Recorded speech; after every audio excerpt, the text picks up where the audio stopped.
Sir पहली मैं एक बहुत ही ज़्यादा एवरेज स्टूडेंट था। इवन मैं क्लास फिफ्थ में मैथ्स में मैं फेल हो चुका था।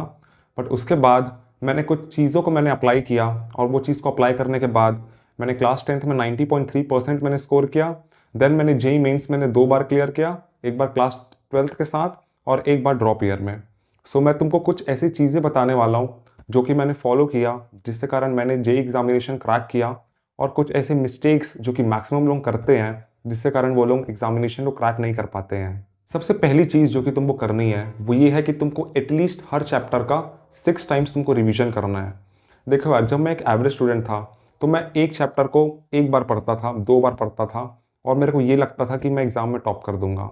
बट एक्चुअली में ऐसा होता नहीं था, मेरे बहुत ज़्यादा कम मार्क्स आते थे।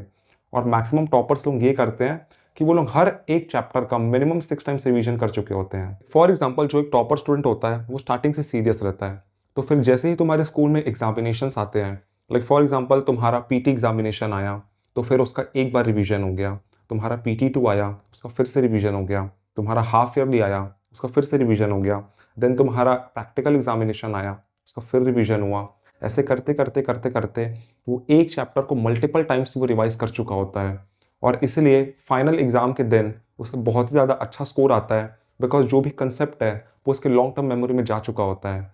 तो फिर अगर तुमको टॉपर बनना है तो फिर एक बात हमेशा अपने माइंड में ये रखना कि तुमको एटलीस्ट एक चैप्टर को 6 टाइम्स रिवीजन तुमको करना ही करना है। और ये करना बहुत ही ज़्यादा आसान है यार। तुमको क्या करना है कि जब भी तुम कोई भी चैप्टर को कंप्लीट करते हो तो फिर तुमको उसके शॉर्ट नोट्स बनाने हैं। तुमको जो भी तुम्हारा चैप्टर है उसको तुमको 2 पेज 3 पेज के अंदर तुमको समराइज करना है, और फिर समराइज करने के बाद तुमको क्या करना है कि जो भी तुम्हारा शॉर्ट नोट्स का तुमको एक फाइल बनाना है, और फिर वो फाइल को तुमको क्या करना है कि तुमको अपने बेड में रख देना है। जब भी तुम सोने जाओगे तो फिर तुमको वो फाइल तुम्हारे बेड में दिखेगा। तो फिर तुमको सिंपली क्या करना है कि तुमको सोने से पहले बस 10 मिनट अपने वो फाइल को तुमको रिवाइज करना है। और ये हैबिट अगर तुम डाल लेते हो तो फिर ट्रस्ट में तुम्हारी पूरी लाइफ चेंज हो जाएगी। बिकॉज मैंने ये एटॉमिक हैबिट में पढ़ा था कि तुमको डेली बस 0.1% तुमको इम्प्रूव करना है। अगर तुम 0.1% अगर तुम डेली इम्प्रूव करते हो तो फिर ईयर के एंड तक तुम 32 टाइम्स बेटर होगे वो पर्टिकुलर स्किल में। देखो यार, मैंने एटॉमिक हैबिट में पढ़ा था, जो हैबिट होता है उसका एक लूप होता है। उसमें क्या होता है कि तुम्हारा क्यू, रूटीन एंड रिवॉर्ड, ये होता है तुम्हारा हैबिट लूप। तो इसमें सबसे पहला क्या आ जाता है, तुम्हारा क्यू। क्यू यानी कि तुम्हारा ट्रिगर। तो तुमको क्या करना है कि तुम्हारा जो भी शॉर्ट नोट्स है तुम उसको बेड में रख रहे हो, तो ये तुम्हारा ट्रिगर हो गया। इससे तुम्हारे ब्रेन को ये पता चलेगा कि ठीक है तुमको शॉर्ट नोट्स पढ़ना है। देन आता है तुम्हारा रूटीन। रूटीन तुम्हारा क्या हो गया कि तुमको बैठ के तुमको बस 10 मिनट तुमको अपने शॉर्ट नोट्स को रिवाइज करना है, तो ये तुम्हारा हो गया रूटीन। और रिवॉर्ड क्या होगा कि तुमको रिवाइज करने के बाद तुमको अच्छा फील होगा, तो ये तुम्हारा हो गया रिवॉर्ड। तुमको बस ये 10 मिनट करना है, और अगर तुम्हारा ये हैबिट बन गया एक बार, तो फिर तुम 10 minute multiplied by 30 days multiplied by 12 months तुम कर लो, यानी कि एक साल में तुम इतने मिनट्स तुम रिवाइज कर चुके होगे। और अगर तुम इतने मिनट्स रिवाइज कर चुके होगे तो अगर तुम आवर्स में देखोगे तो फिर ये बहुत ज़्यादा होता है, और तुम अपने कॉम्पिटिटर से बहुत ज़्यादा आगे निकल जाओगे। बिकॉज तुमको वो पर्टिकुलर कॉन्सेप्ट, तुम्हारा शॉर्ट नोट्स, तुम्हारे फॉर्मूलेज बिल्कुल तुम्हारे टिप्स में होंगे, बिकॉज तुम डेली वो चीज़ को पढ़ रहे हो, और इसीलिए तुम बहुत ज़्यादा अच्छा स्कोर करोगे एग्जामिनेशन में। नेक्स्ट गलती जो कि स्टूडेंट्स लोग करते हैं वो ये है कि वो लोग पूरे सिलेबस को कंप्लीट करने के चक्कर में रहते हैं। देखो यार, सिलेबस कंप्लीट करना इंपॉर्टेंट है, बट उससे भी सबसे पहली इंपॉर्टेंट जो चीज़ है वो ये है कि तुम इंपॉर्टेंट जो सिलेबस है उसको तुम कवर करो। फॉर एग्जांपल, अगर तुम जेई में देखोगे तो फिर तुम अगर 200 मार्क्स लेके आ जाते हो 300 में से, तो फिर तुम्हारा 99 परसेंटाइल बन जाता है। तो फिर इसीलिए तुमको सबसे पहले इंपॉर्टेंट टॉपिक्स को तुमको कवर करना है, और वो इंपॉर्टेंट टॉपिक्स को तुमको अच्छे से कवर करना है। तुमको उसके पूरे प्रीवियस ईयर सॉल्व करने हैं, तुमको उसके पूरे अच्छे से कंसेप्ट तुम्हारे पूरे बिल्कुल टिप्स में होने चाहिए। और जब तुम ये चीज़ कर लो तो फिर उसके बाद तुम लीस्ट इंपॉर्टेंट टॉपिक्स की तरफ जाओ। सिलेबस कंप्लीट करना बहुत ज़्यादा इंपॉर्टेंट नहीं है कॉम्पिटेटिव एग्जामिनेशन में।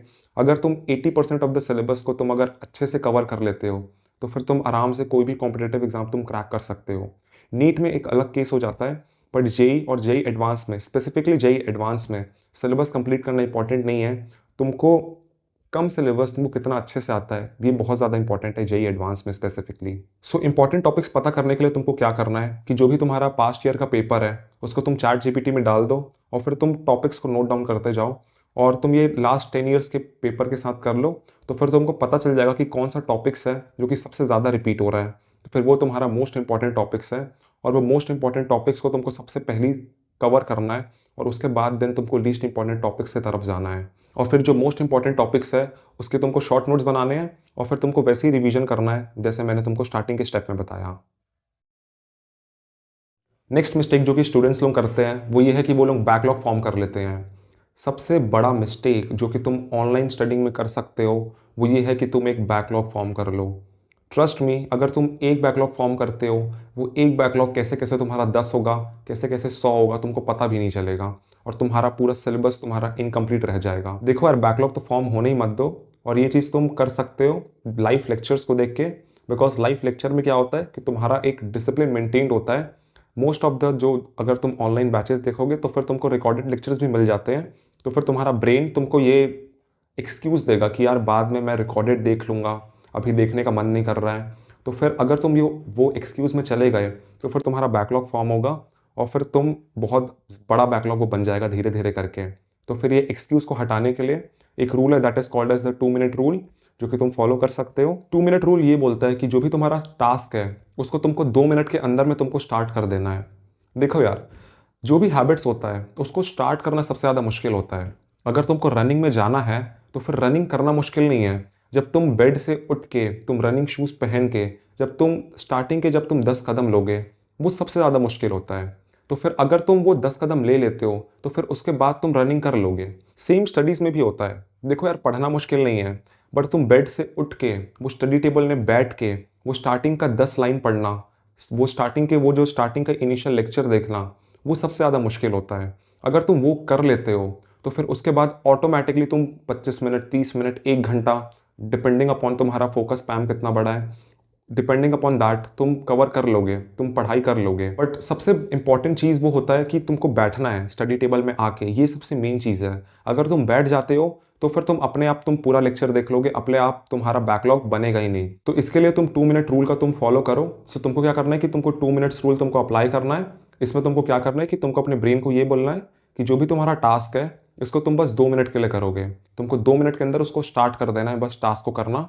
और अगर तुम वो टास्क को करना स्टार्ट कर देते हो तो फिर तुम ये देखोगे कि तुम ऑटोमेटिकली तुम्हारा लेक्चर जो है वो कवर हो चुका है, अगर तुम बस उसको देखना स्टार्टिंग में स्टार्ट कर दिए हो तो।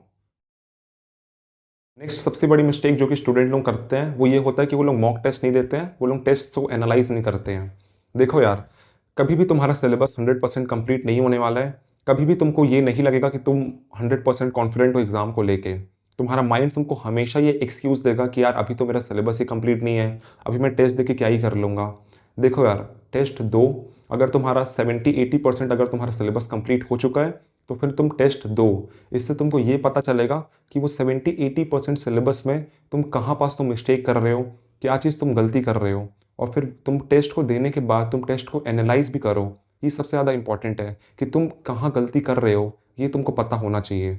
और फिर तुम टेस्ट को एनालाइज करो, और फिर एनालाइज करने के बाद जो भी तुम्हारे मिस्टेक्स हैं उसको तुम रेक्टिफाई करो। अगर तुम ये सारी चीज़ें कर लेते हो तो फिर तुम ऑटोमेटिकली तुम कोई भी कॉम्पिटिटिव एग्जाम को तुम क्लियर कर लोगे।